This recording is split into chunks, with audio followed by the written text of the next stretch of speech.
Assalamualaikum, saya Srinita Anggraini, calon guru penggerak Angkatan 9 Kabupaten Sanggau, Kalimantan Barat. Pada video kali ini, saya akan memaparkan koneksi antar materi modul 1.1, yaitu kesimpulan dan refleksi pemikiran Ki Hajar Dewantara. Modul ini menjelaskan bahwa pendidikan menurut Ki Hajar Dewantara ialah proses memanusiakan manusia dan memerdekakan anak dalam kegiatan pembelajaran yang mana setiap anak memiliki keunikan masing-masing. Selain itu, anak juga diberikan ruang untuk mengeksplorasi potensi serta berkreasi secara kreatif dan didukung penuh oleh guru sebagai fasilitator dan melayani serta menuntun pengekspresian potensi-potensi anak agar terarah positif menuju keselamatan dan kebahagiaan yang setinggi-tingginya sebagai anggota masyarakat.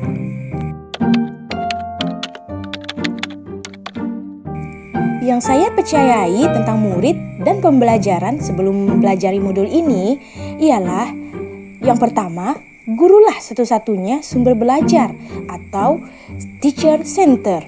Dan selanjutnya, ukuran keberhasilan siswa hanya dilihat dari aspek penilaian kognitif saja. Jadi, saya hanya berpatokan kepada penilaian kognitif untuk menentukan ketuntasan dan keberhasilan siswa. Contohnya saja, saat di dalam kelas, saya lebih sering menggunakan metode ceramah saja, sehingga membuat anak menjadi bosan dan ada yang ngantuk malahan. Saya juga terlalu fokus terhadap hasil penilaian kognitif anak, sehingga saat anak tidak mencapai KKM, saya terlalu cepat memvonis anak itu gagal. Hal itu tentunya membuat anak sedih, bukan? Selain itu, saya juga tidak terlalu fokus untuk memahami karakter siswa masing-masing dalam proses pembelajaran. Saya juga kurang memperhatikan siswa, apakah siswa sudah paham betul setelah menyampaikan materi di kelas. Hal yang berubah dari pemikiran atau perilaku saya setelah mempelajari modul ini ialah ternyata yang saya lakukan selama ini tidaklah benar dan tidak memerdekakan peserta didik dalam proses pembelajaran, sehingga hal itu dapat merugikan siswa. Padahal menurut Ki Hajar Dewantara, pendidikan itu seharusnya dilakukan secara holistik, yaitu mencangkup beberapa aspek. Aspek fisik, aspek intelektual atau kognitif, aspek sosial, aspek emosional, dan aspek spiritual. Setelah saya mempelajari modul ini, saya menyadari bahwa anak ialah subjek pembelajaran atau biasa yang disebut dengan student center, yang mana anak akan diberikan kebebasan, diantaranya kebebasan berekspresi, kebebasan berpendapat, dan kebebasan untuk berkreasi.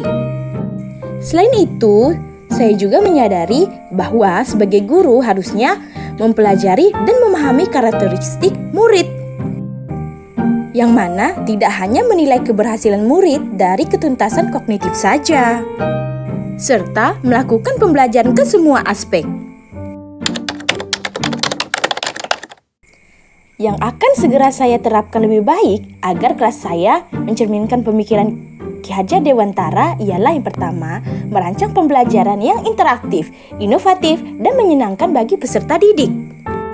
Selanjutnya, lebih mengembangkan pembelajaran ke arah student center, yang mana siswalah sebagai fokus utamanya.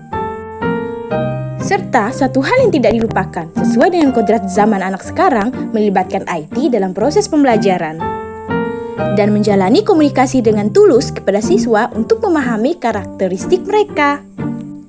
Saya juga berharap dapat menjadi guru yang menuntun, yang mana guru seharusnya dapat menuntun siswa mengembangkan kodrat alamnya sesuai dengan kodrat zamannya, agar mencapai kebahagiaan dan keselamatan yang setinggi-tingginya sebagai masyarakat.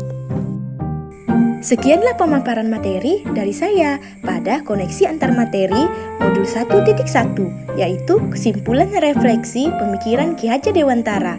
Salam guru penggerak, tergerak, bergerak, menggerakkan. Terima kasih.